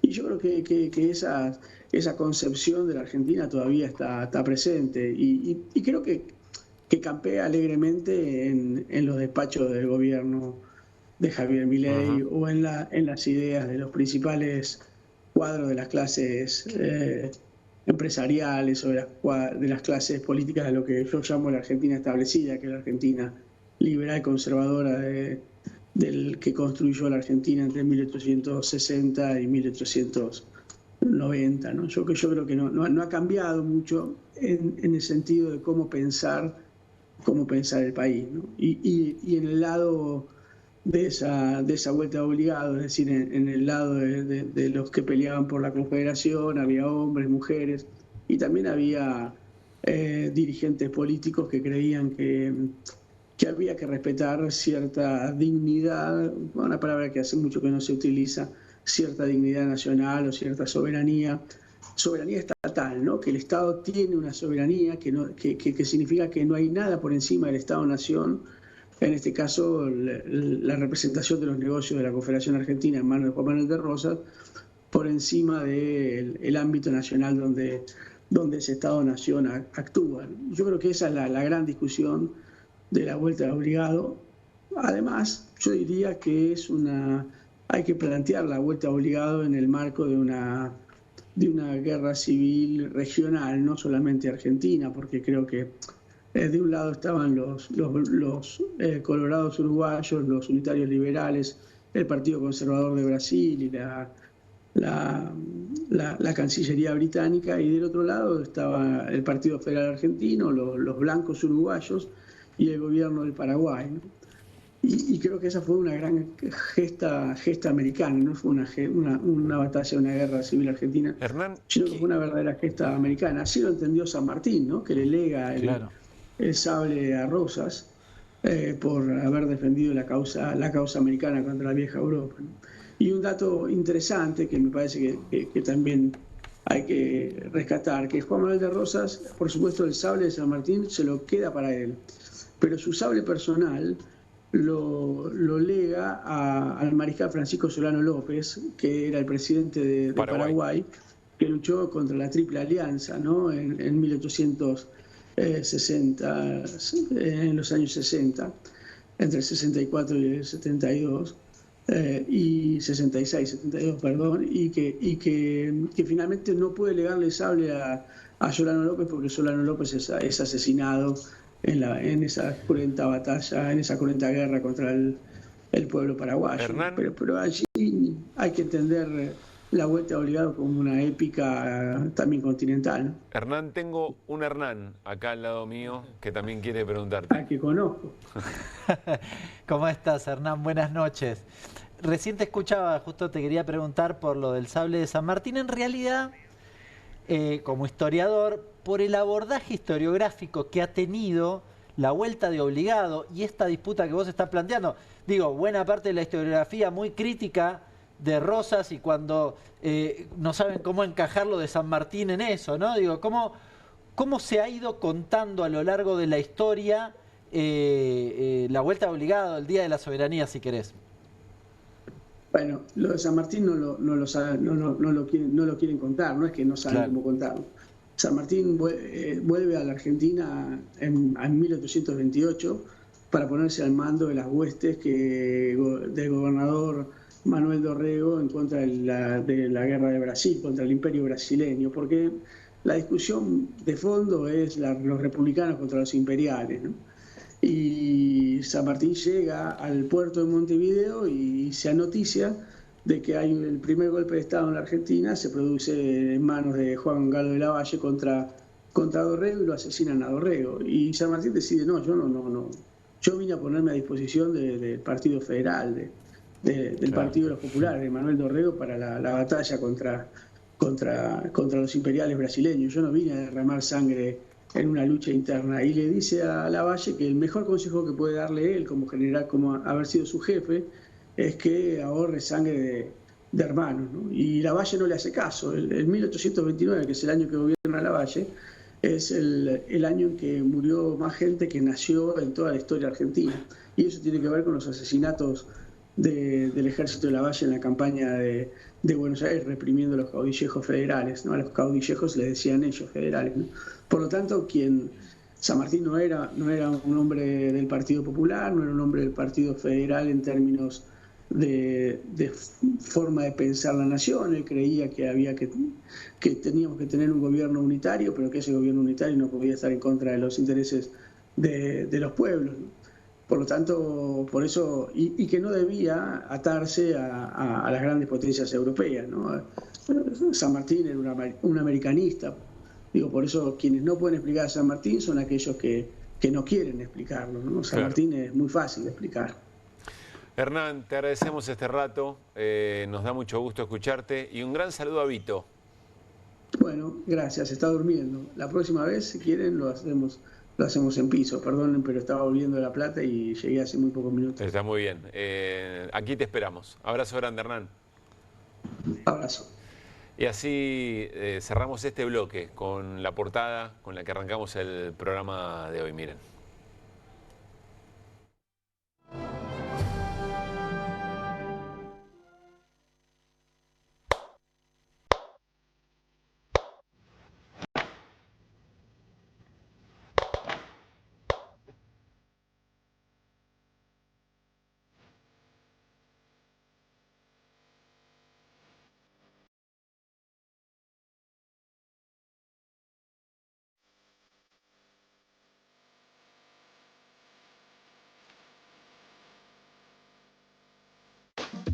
Con energía voy a despertar.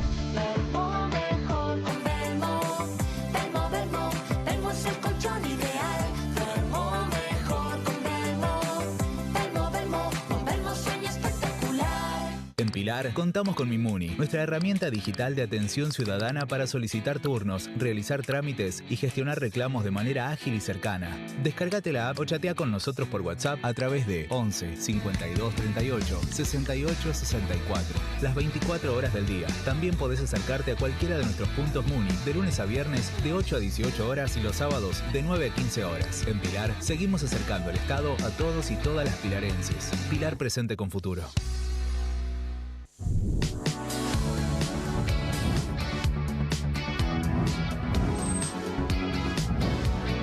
Soy Agustín Neglia, los los invito a todos a ver por Amazon Prime lo mejor de La Rioja en nuestra nueva serie de viajes Super Guide por Amazon Prime.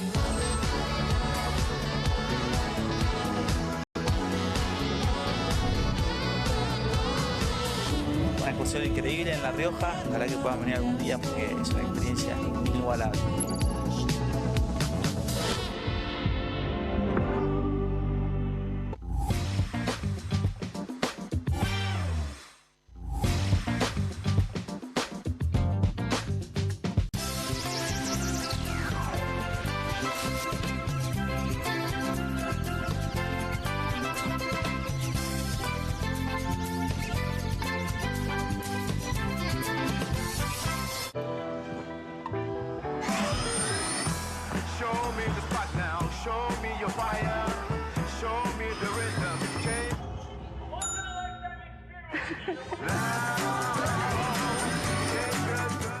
Hay casa, hay freezer, hay helado, hay chocolate, hay maní, hay postre blog.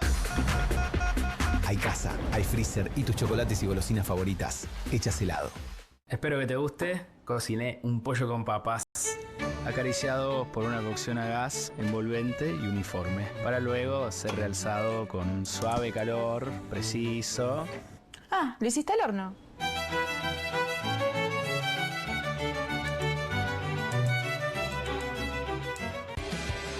Cueste lo que cueste.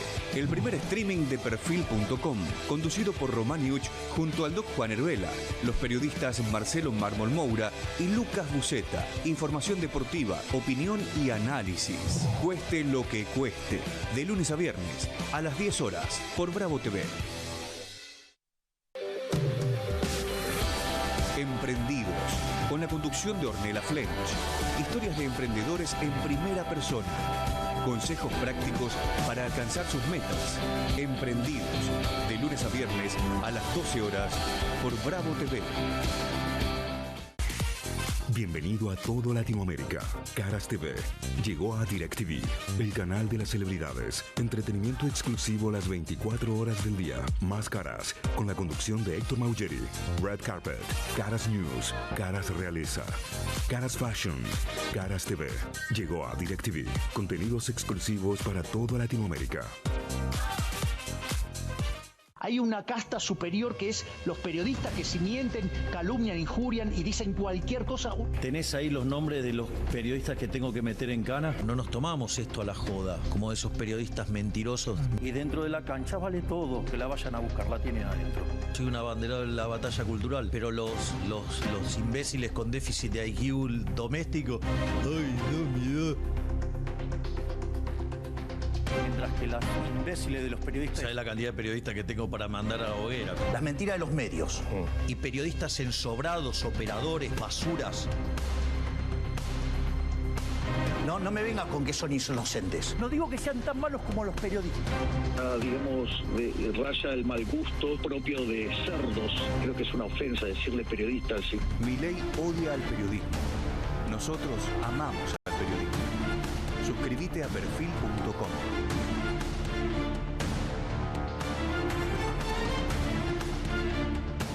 Hay casa, hay freezer, hay helado, hay chocolinas, hay dulce de leche, hay helado chocotorta. Hay casa, hay freezer y tus chocolates y golosinas favoritas hechas helado. Show me the spot now, show me your fire, show me the rhythm,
Seguimos en QR y la columna de Irina Hauser tiene esta portada, como siempre. Estamos hablando de la causa 3, gran portada.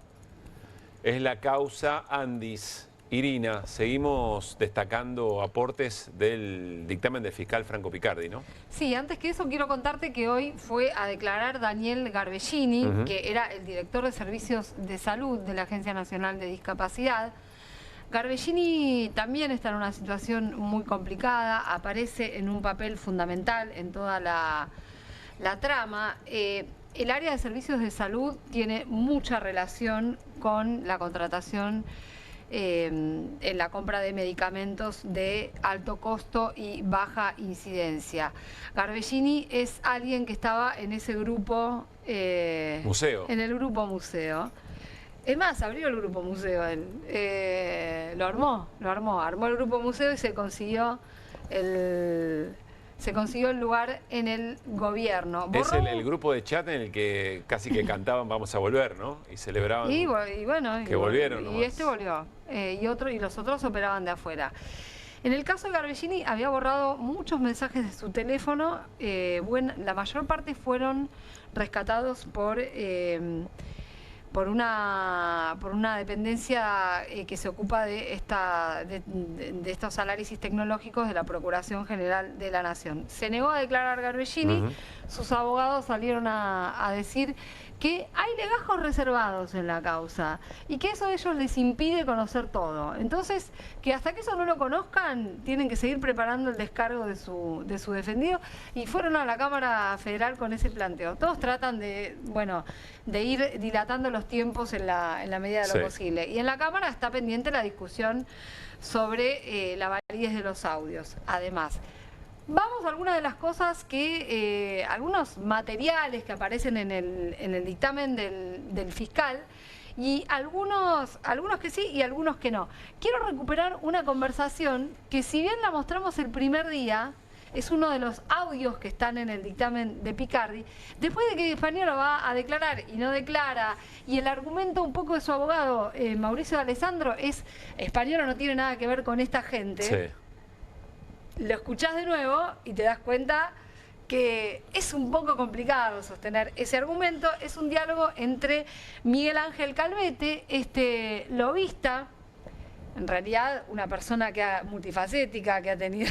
Ayer estuvimos charlando con Horacio Lutzky, que lo ubica en reuniones con grupos carapintadas en el marco de la causa. Mira, tremendo. Eso, los supermercados chinos, y en este caso lobista de droguerías. Miguel Ángel Calvete hablaba con Diego Spagnuolo en el contexto de que le había pedido dinero en efectivo para irse a Israel. Escucha de nuevo la conversación. Dale.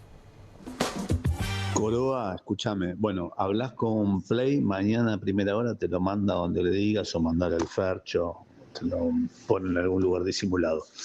Eso que me habías dicho, por un lado. Por otro lado, si te sigue rompiendo las bolas el que te mandó Carlito Z, decirle que viajás y que si te puede, que te lo mande por mail, que te lo mande formalmente. ¿Ah? No te vienen de pico esto, son todos cuenteros. Después llámame. Yo también te extraño, Coroa. Yo también te extraño, Coroa. No me acordaba de eso. ¿Coroa qué es el sobrenombre? Debe ser el sobrenombre que le puso, así como otros le dicen cabeza de rodilla. Sí.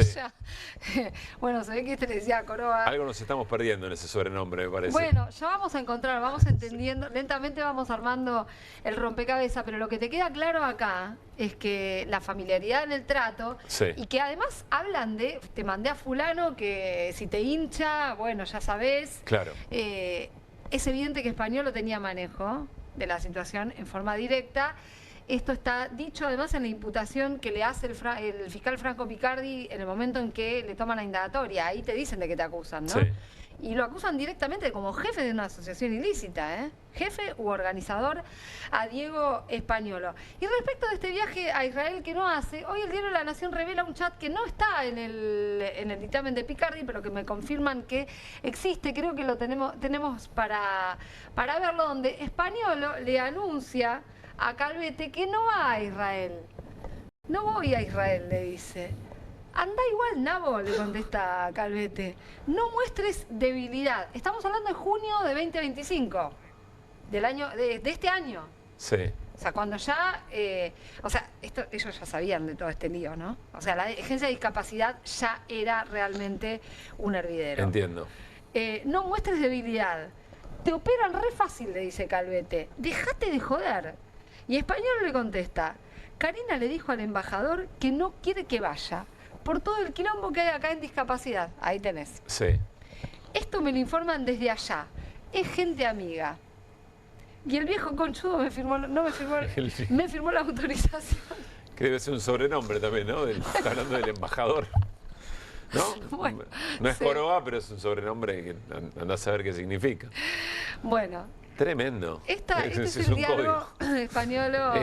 Pero espera, acá hay dos cosas. Primero, la cercanía de Español y Calvete. Y después hay como una suerte de Calvete muy por encima de Español en términos de manejo, sí. ¿no? Sí.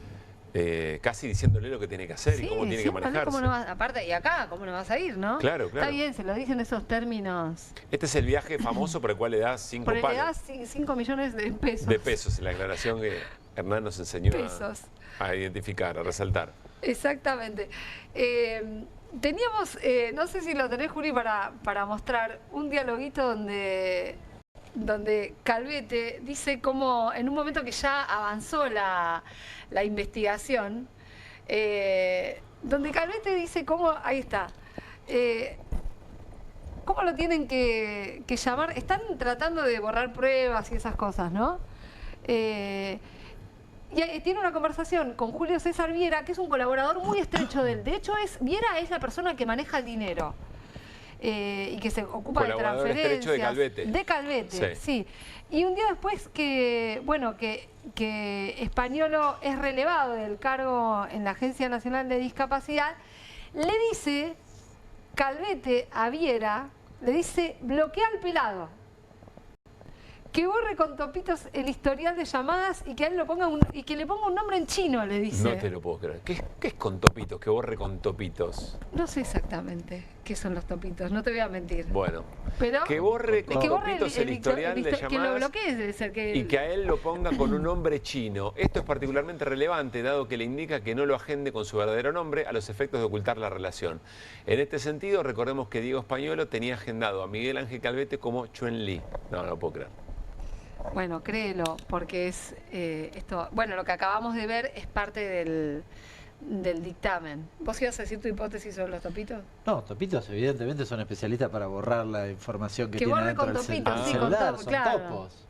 Que borre el historial. Que no quede registro, sí. Porque se puede recuperar la información. Yo lo puedo borrar, pero ella lo sabe, digamos, un especialista... Que borre con un especialista. Con topitos, claro. Logra recuperar la información borrada. Viste, a veces nos abrumamos y... Claro, que quizás yo de afuera entendemos lo leí como topito y listo. Hernán, estás muy afilado. Lo de los 5 millones de pesos también lo sacó. También lo vio Hernán Leche. Que tuvo que aclararle que eran 5 millones de pesos, porque era verosímil eventualmente que le pidiera 5 millones de dólares, el volumen que manejaba esta gente, ¿te voy a mostrar ahora, vamos a escuchar otro audio. Sí. Son algunas perlitas que son muy ilustrativas del funcionamiento de todo este grupo. Es un audio que le manda una persona que se llama Matías Javier Palotti, que trabajaba en la agencia de discapacidad, con Garbellini, el que se presentó hoy, vinculado también a uno de los laboratorios más beneficiados por todo el reparto de medicamentos, Profarma, que es alguien que también había trabajado en el gobierno porteño. Le manda un audio a Garbellini diciéndole qué órdenes recibe desde afuera de Pablo A. Chavagian. ¿Te acordás que Chavagian era el que había ocupado el lugar de Garbellini durante el gobierno de Mauricio Macri? Sí. Bueno, escuchá el audio, las indicaciones que Palotti le dice a Garbellini que recibe de A. Chavagian. A ver. Che, Dani, escuchame, me puso el sin piedad. No sé por qué, pero quiero contestar. Sí, Pablo, pero ten en cuenta que no hay alta por baja. O sea, y el trabajo que si sacamos a 27 personas, ese trabajo alguien lo tiene que hacer. ¿Entendés? Como para meterle, tac. A Chabaján le había dicho que despidiera a 27 personas sin piedad. ¿A quién? ¿A quién le dijo? Le dijo a Palotti para que le dijera a Garbellini. O sea, es esa cadena, le mandan a decir a Garbellini que tenía que despedir a 27 personas sin piedad. Dentro de la estructura de Andis. Dentro de la estructura de Andis. Y se preocupan por quién va a hacer ese trabajo. Eso es parte de ese diálogo. O sea, no solamente manejaban las compras de medicamentos, manejaban la estructura. Toda la estructura de Andis. Todo. Se despide a tantos, a tales y a cuáles. Bueno, esto es parte de lo que tenía para mostrarte hoy. Hay otros chats, vamos a tratar de recuperarlos para mañana, donde hay mucho de las maniobras que se hacen durante los allanamientos para ocultar prueba, para borrar prueba. Bueno, parte lo vimos con Ornella, la hija de Calvete, pero se ve en otros chats también con una funcionaria de Andis que se llama Lorena Di Giorno, que era un contacto fundamental de Calvete ahí adentro de la agencia, y hablan cuando están ocurriendo los allanamientos, es muy impactante. Bueno, vamos a seguir recuperando material. Mañana lo haremos, porque estaremos en vivo haciendo QR en un viernes que va a tener un sabor a sábado seguramente para muchos de ustedes. Hoy, jueves por la noche, casi sensación a viernes. Digo esto porque ya estamos metidos en el fin de semana extra largo que algunos pueden disfrutar por completo, y por supuesto allí está la agenda del Centro Cultural de la Cooperación para disfrutar, para ver si podemos darnos una vuelta para muestras u obras de teatro. No se pierdan, por ejemplo, las últimas funciones de La Mentira Candente. Esto va los viernes, 8:30 de la noche, una hora para emocionarse a través del relato de diversas películas de la mano de Ana María Bobo. Los sábados 22 y 29, es decir, este sábado y el siguiente, a las 7:30 de la tarde se despide La Vis Cómica, escrita y dirigida por Mauricio Cartún, ni más ni menos, con gran elenco. 10:30 de la noche es el turno de Este es el baile del monito, una comedia inspirada en Calígula, con la actuación de un dúo imperdible, Mosquito Sancineto y Eduardo Calvo.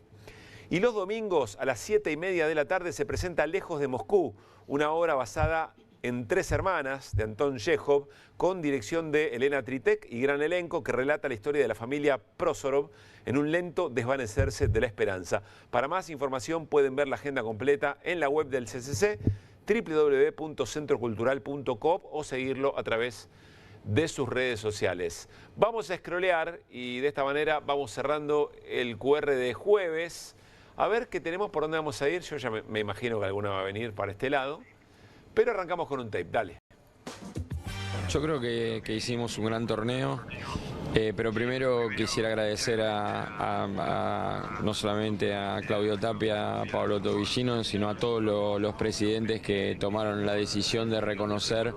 Se habló mucho del torneo anual y la verdad que este reconocimiento del trofeo de campeonato de acá para adelante creo que va a ser bueno porque como dijo Gonzalo, no solamente hay posibilidades de clasificar a la Copa Libertadores, sino también de sumar una estrella al club, y a partir de ahora todos aquellos que lo logren van a estar en la misma.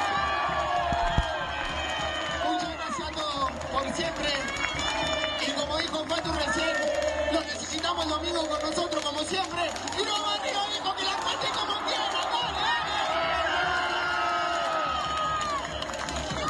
Bueno, allí estaban las celebraciones de Rosario Central por el título que el Comité Ejecutivo de la Liga de Fútbol decidió otorgarle, una bella jugada ya en el desarrollo del campeonato, digamos, ¿no?